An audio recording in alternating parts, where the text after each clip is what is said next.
آقا سلام و درود خدمت همه دوستان. خیلی خیلی خیلی خوش اومدین به این ویدیو جدید از چنل خودتون. دوستان همونطور که از تامنیل ویدیو و همین ست مشخصه، قرار الان این ستی که من زدم و شما هم داشته باشید. خب ببینیم ویدیو قبل یه نفر، من مثل پی سی FPS بگیرین، ویدیو قبلیمون بود. اگه ندیدین حتما بریم ببینین، لایکاشو بزنین دمتون. یه نفر کامنت نوشت که بذار رو اولترا ببینیم لگ میزنه نمیزنه. حالا من قراره بزنم رو اولترا برم ترینینگ. این از این. بعدش دیگه اولترا بزنم برم ترینینگ. اونجا هم رمز این ستو میگم که چنل تلگرام این بالا میاد، اونجا میذارم واسه تون و خلاصه که برید ببینید و کاملا بدون بند هستش دیگه. همین. خب قبل شروع ویدیو لایک کامنت سابسکرایب فراموش نشه. برو بریم از. خب دوستان عزیز، ما اومدیم ترینینگ با کیفیت اولترا همونطور که میبینیم. بیا اصلا هیچی نمیشه. آجی هیت نمیخواد شده. وودبکر برداریم ببینیم. با این هم هیت نمیخوره. وودبکر اینجاست. وودبکر کجا رو میگرد؟ آجی اسکینش رو تان نداریم کنه اصلا.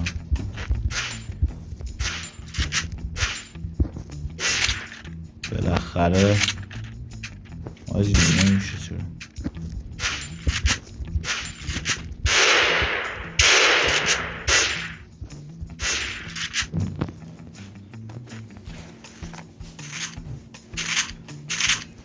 خب این از این.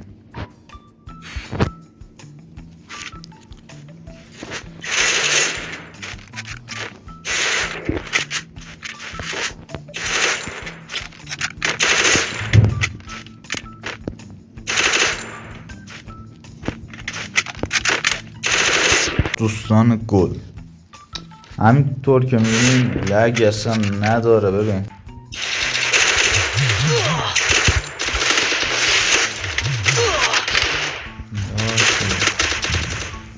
یه بارم حالا میریم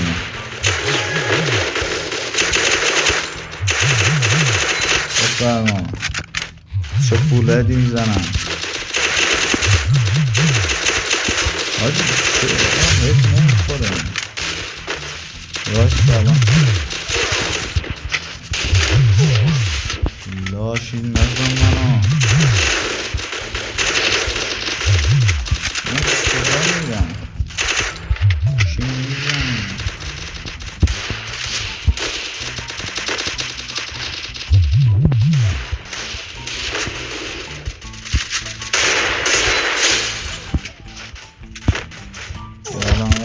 لاشی نزن.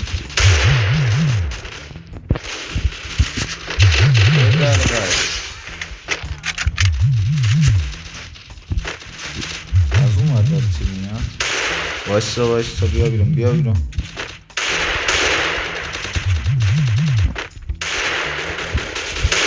آجی اصلا هد نمیخوره.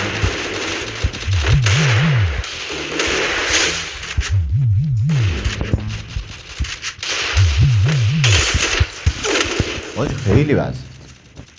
خلاصه که اینجور برگردیم لابی. خب اینم به خاطر اون داشتمون که گفته بود رفتم. اینم با اولترا اصلا لگی نداره واسه ویدیوی قبل. خب دوستان رمز این فایل میشه 565. داخل چنل تلگرام قرار میدم بهتون. آیدیش هم این بالا میاد و بدون بند دیگه. روی اکانت اصلیم هم تست میکنم الان و دیگه همین. لایک و کامنت سابسکرایب فراموش نشه دوستان. تا ویدیوی بعدی، خدا نگهدار.